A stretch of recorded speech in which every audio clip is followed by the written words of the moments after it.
हम बोलना बहुत कुछ चाह रहे हैं, नहीं बोल पा रहे। सही नहीं है ना, इंसाफ हो ना।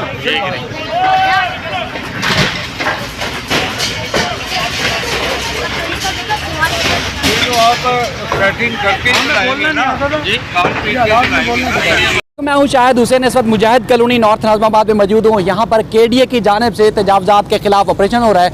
यानी कि सुप्रीम कोर्ट ऑफ पाकिस्तान ने कराची का जो मास्टर प्लान था उसके मुताबिक कराची को असल हालत बहाल करने का टास्क दिया था मुख्तलिफ इदारों को, उनमें से एक केडीए भी शामिल था। केडीए के डायरेक्टर साहब हैं जमील बलोच साहब, इनकी निगरानी में ऑपरेशन हो रहा है। सर, काफ़ी दिन से ऑपरेशन हो रहा है, आप इसकी निगरानी कर रहे हैं। सर, कितने दुकानें हैं, कितने मकान हैं और कितना इलाका है जो टास्क दिया गया था जिसको आपने क्लियर करवाना है और कुछ हो चुका है? बिस्मिल्लाहिर्रहमानिर्रहीम, अल्हम्दुलिल्लाह। लेकिन जहाँ अभी हम ये खड़े हैं, ये वाइट कॉलोनी नॉर्थ नाज़िमाबाद का इलाका कहलाता है। यहाँ तकरीबन कोई 34 दुकानें थीं। वहाँ आगे सामने फाटक आ जाएगा, फाटक के बाद फिर नाज़िमाबाद का इलाका शुरू होगा और वो कहलाएगा मुजाहिद कॉलोनी। ये हमारी 150 फीट वाइड रोड है। ये यानी कि वहाँ मुजाहिद कॉलोनी यानी नाज़िमाबाद नंबर 4 जाके फिर ये राइट को टर्न होगा और जो ये ना वहाँ बोर्ड ऑफिस है नाज़िमाबाद तक ये जाएगा। तो अभी तक जो हमने यहाँ से मुजाहिद कॉलोनी, वाइट कॉलोनी और मुजाहिद कॉलोनी से तकरीबन कोई 184-85 दुकानें हैं और उनके ऊपर जो घर थे तकरीबन 80-84 वो हमने यहाँ से रिमूव किए हैं। और अल्हम्दुलिल्लाह यहाँ बहुत अच्छी बात है कि लोगों में बड़ी अच्छी अवेयरनेस आ गई है कि वो अपनी मदद आप देख रहे हैं ना, खुद काली कर रहे हैं। ठीक है, हम सिर्फ उसकी निगरानी कर रहे हैं। अगर कहीं उनको ज़रूरत पड़ती है कोई मशीन वगैरह की तो हम उनको दे देते हैं।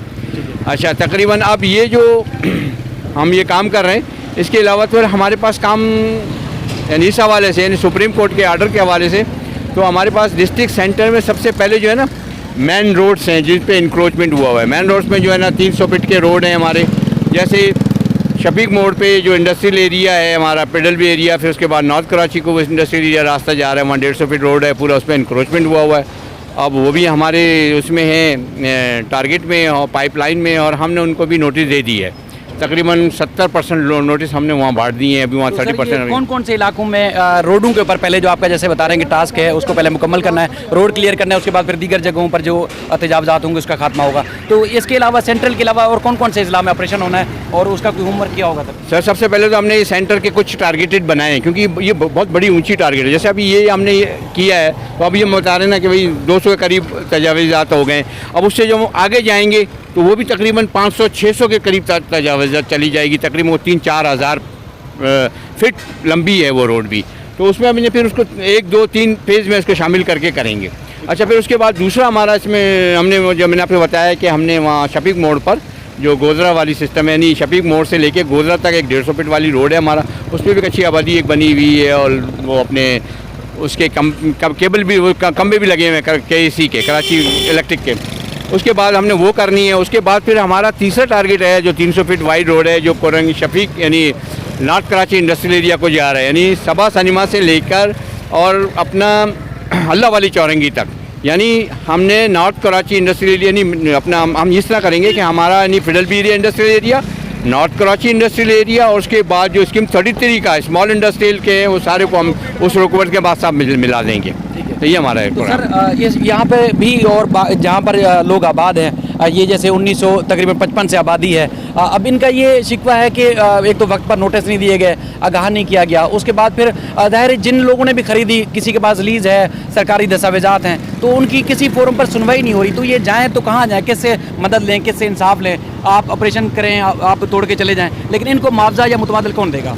देखिए, मसला ये है कि भाई ये जो हम इंक्रोचमेंट जो भी हम रिमूव कर रहे हैं ये 150 फीट वाइड रोड है, ना हम किसी एमिनिटी ना हम किसी पार्क पे गए हैं। अच्छा, सेकेंडली ये है कि ये इनके पास कोई डॉक्यूमेंट्स नहीं है। हमने इनको 30 अगस्त को नोटिस दी, फिर 30 अगस्त के बाद हमने इनको 3 तारीख यानी 3 सितंबर को अपने ऑफिस बुलाया और इनसे हमने हेयरिंग की जिसके बाद जो कागजात हैं हमें दे दें, लेकिन इनके पास कोई कागजात नहीं था। फिर उसके बाद हमने आके यहाँ निशान लगा और उनको बोल दिया कि अपनी मदद आपके तहत उठाओ। तो उसमें भी हमने तकरीबन इनको 20 से 22 दिन दिए, लेकिन इन्होंने उसकी मुताबिक भी नहीं की।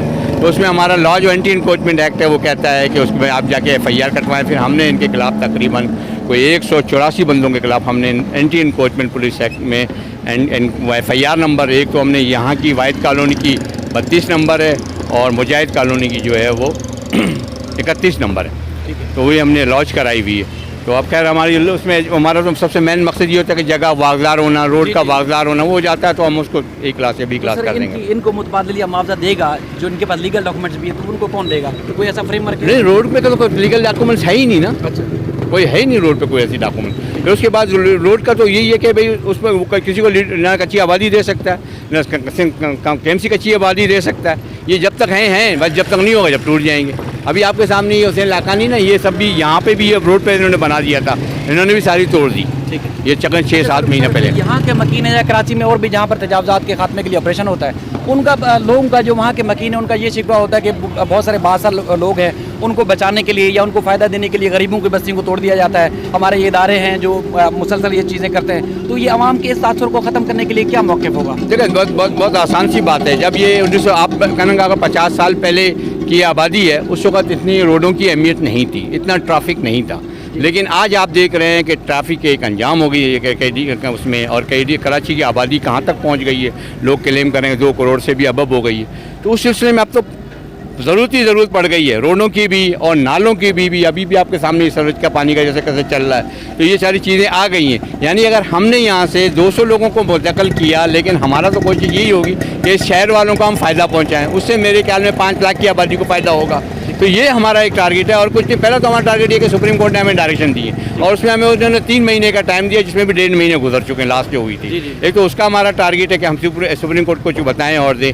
और यहाँ के बड़ी लोगों की मैं एक बार फिर शुक्रिया अदा करता हूँ जो ये इनक्रोचर थे, इन्होंने बड़े तहम्मुल से अच्छे तरीके से कहा कि वाकई मन हम रोड पर हैं, आज नहीं तो कल नहीं तो परसों कटना ही कटना है। लेकिन इन्होंने बड़े तहम्मुल से हमारे साथ ताउन किया। तो इनके साथ जहाँ भी अगर ज़रूरत पड़ा, कहीं गवर्नमेंट की कोई पॉलिसी आई, हमारी भी कोशिश होगी तो इनको अगर नामों बदला कोई प्लॉट मिल जाए अल्टरनेट, तो इंशाअल्लाह ताला हम भी उसमें करेंगे। बहुत ज़्यादा आखिरी सवाल है कि इसके अलावा बहुत सारे रफाई प्लाटों के ऊपर, प्लेट ग्राउंड्स के ऊपर प्लाजे बने हुए हैं, प्रोजेक्ट्स बड़े बड़े बने हुए हैं, तो सुप्रीम कोर्ट ने उनको भी तोड़ने का ऑर्डर दिया था, उनके खिलाफ कार्रवाई कब होगी? इंशाअल्लाह ताला हमने कहा ना कि हमारे पास अभी रोडों का हमने फर्स्ट प्रायोरिटी रखा हुआ है कि रोड सबसे पहले क्लियर हो जाए। उसके बाद फिर हमारा वही वाली प्रायोरिटी है कि हम यहाँ जाएँ जिसमें सबसे पहले पार्क के प्लॉट होंगे, फिर उसके बाद हॉस्पिटल के प्लॉट होंगे, उस पर हम जाएंगे। ठीक है ना, इंशाल्लाह करीब अगर ये हुआ तो थैंक यू। इंशाल्लाह ये सिलसिला जारी रहेगा। सुप्रीम कोर्ट ने जो ऑर्डर दिया था उस ऑर्डर के हिसाब से जो है उस पर अमल दरामद जारी है। जमील बलोच साहब ने सबसे पहले डिस्ट्रिक्ट सेंट्रल, इसके अलावा कराची के दीगर इजला और उसके बाद फिर रफाई प्लाटों, फलाही इदारों की जो ज़मीनें थी या स्कूल और प्ले ग्राउंड, उनके ऊपर जो तजावजात हैं, इनका कहना है कि उनका भी खात्मा किया जाएगा। इसके अलावा अगली वीडियो जो यहाँ के मकीन है, जो मुतासरीन हैं, उनसे भी बात करेंगे।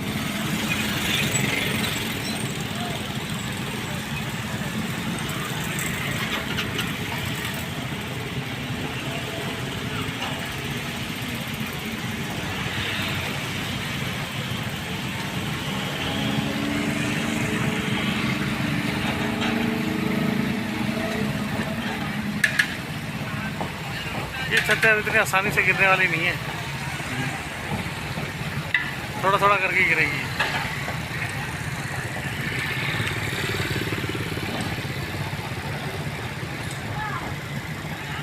नीचे RCC ऊपर टाइलों की छत है।